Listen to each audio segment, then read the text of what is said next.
Now here's a battle that has been going on for ages. Two Indian brands who have always thought out of the box and created a medium for people to enjoy the thrill, the excitement, and the adrenaline rush that a motorcycle has on offer. If one can relate to brand Pulsar as Captain America, a brand that follows its heart and is more about emotion, then we have the Apache RTR, a bike that I can relate to as the Black Panther because it's all about sophistication and science and technology, and it's more about devotion. So this is an epic battle of two mega brands who have believed in themselves, brands who have proved their worth and raced to the top and have made our nation proud by hoisting the Indian flag high up on the world stage. Two brands who have given the Japanese giants a run for their money here in our market. Bajaj Pulsar 160NS ABS versus TVS Apache RTR 164V ABS. So who will come out victorious at the end of this battle? Let's dive straight into this comparo.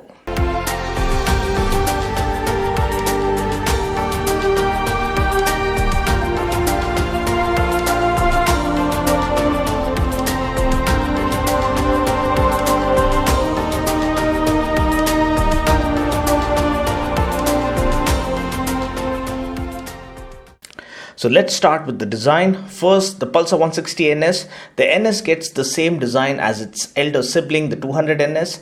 Every design element is absolutely identical, which is what lends the bike a premium feel and an ahead of its segment looks.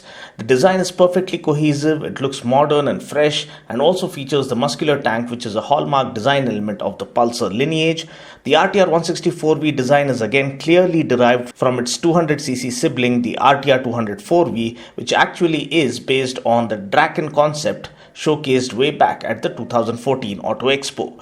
The design of the RTR is sharper with sharper cuts and creases, the bodywork is more streamlined, and the overall design silhouette oozes a sharpshooter look. Both the designs look visually appealing and radical and powerful, and as people say, looks are purely subjective, so it all boils down to your personal preference when it comes to the design. I personally, however, love the way the 160NS looks, especially in this red paint scheme.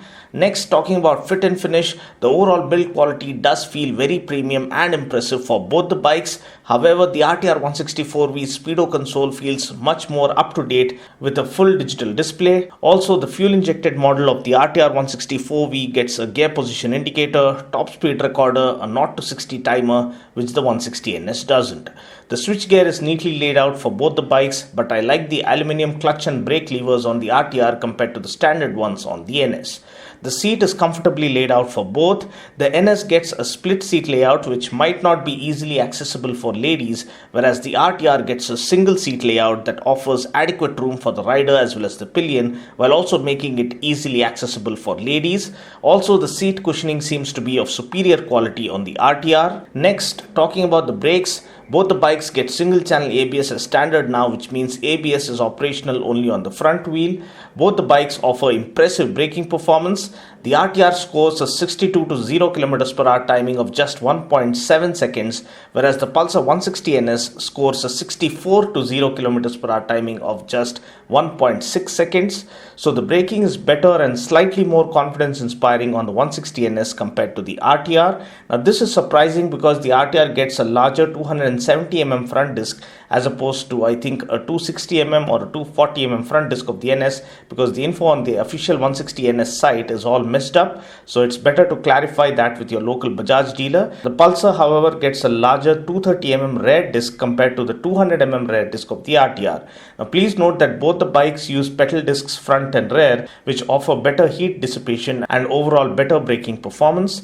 Talking about the suspension, both the bikes get telescopic forks up front and both offer a good front end feel.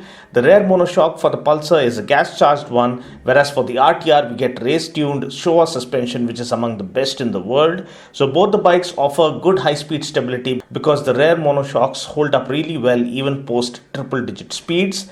but the seat is slightly harder on the Pulsar, so the RTR with a better quality seat and ideally tuned suspension offers slightly better comfort while riding through the city. Now talking about the engine, powering the 160NS is a single-cylinder 4-stroke 4-valve oil-cooled 160.3cc engine that puts out 15.5 PS of max power at 8,500 rpm and 14.6 Newton meters of max torque at 6,500 rpm. We get a 5-speed gearbox. The RTR 164V also comes powered by a single-cylinder 4-stroke 4-valve oil-cooled 159.7cc engine that puts out 16.5 PS of max power at 8,000 rpm and 14.8 Newton meters of max torque at 6,500 rpm. We get a 5-speed gearbox here as well. Now please note that the RTR also gets a fuel-injected variant that puts out 16.8 PS of max power. For the 160NS, unfortunately, there is no FI variant out yet, so this is the added level of flexibility and choice that the RTR has on offer.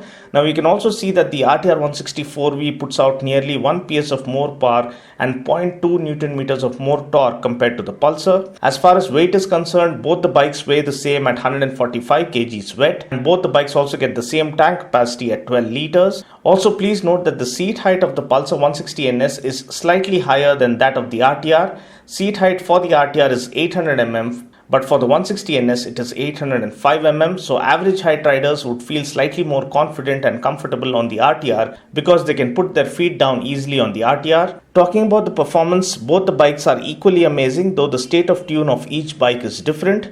The RTR gets a slightly bass heavy exhaust note, whereas the NS gets similar tuning like that of the 200NS, more like the KTM kind of sound. The acceleration is good and energetic.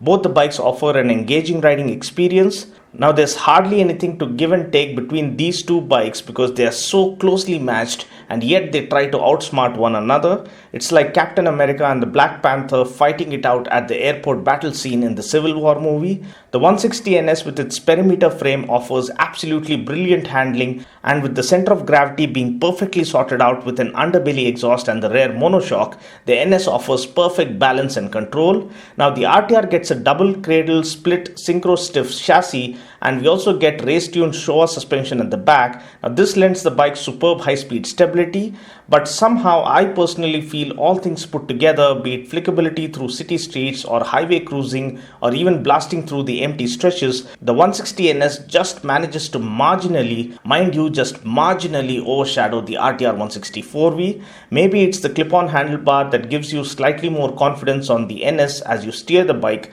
because the RTR gets a standard flat bar handlebar. However, both these bikes are absolutely explosive in terms of power delivery thanks to the 4-valve engine that allows their engines to rev freely and breathe easy even at higher RPMs.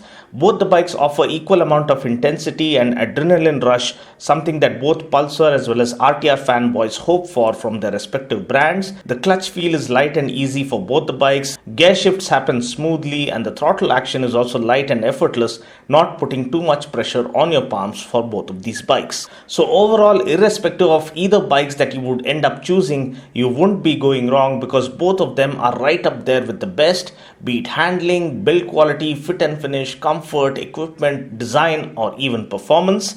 I'm so glad that two Indian manufacturers are raising the bar of expectation in this segment, not only in our market but also around the world. Now, if I were to choose one winner among the two, I would say it has to be the RTR 164V, because you have to give it to TVS just for the sake of trying to give this bike almost everything they've got. And when you see a manufacturer doing that, you can't help but stand up and appreciate the effort. So what makes the RTR a winner here is the variety and customization options that we get along with it. We get to choose from a carb variant or a fuel injected variant. We also get to choose optional Pirelli tires, which is outstanding. We get world-class Showa suspension and a double barrel exhaust that serves as the perfect background score for all the intensity and fun that this bike has on offer. And to top it all off, the RTR enjoys the price advantage. The carbureted ABS dual disc variant is priced at Rs 92,101 ex-showroom Hyderabad, whereas the 160NS is priced at Rs 92,826.